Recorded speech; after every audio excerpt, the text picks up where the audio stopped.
asalaamaaleykum mbokki Sénégal maa ngi dellu si ci sama Kesteki 383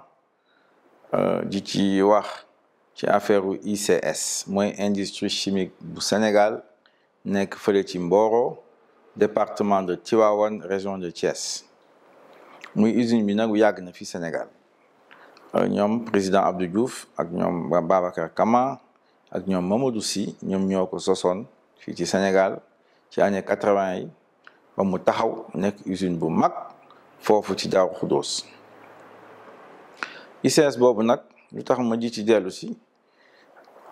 daanaka Sénégal moo ko signé woon benn convention minière 1984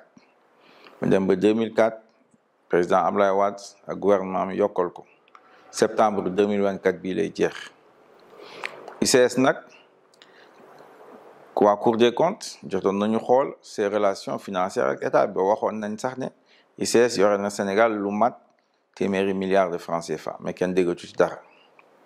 mais man dama jàpp ne ICS industrie bu am solo la que Sénégal jamais au grand jamais waruñ ko woon seetaan muy suux ndax mal gestion ndax mauvaise gouvernance ba tey indien yi ñoom ñoo koy contrôler donc acide phosphorique bi suñ ko defaree ak jëlee ko suñu phosphate dañuy jël acide phosphorique bi jaay ko indien yëpp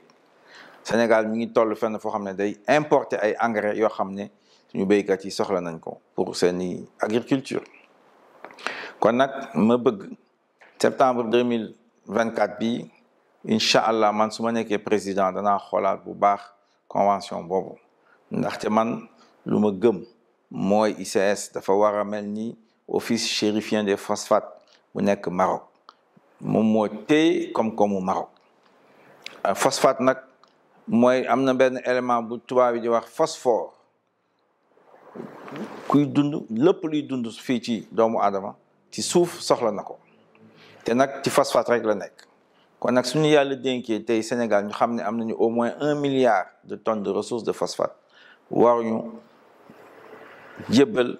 bitim réew suñu phosphate boobu nañ ko war a téye suñu loxo comme américains yi téye nañ seen phosphate foofu ci Nevada comme marocains yi tamit téye nañ seen phosphate foofu ci Maroc ak OCP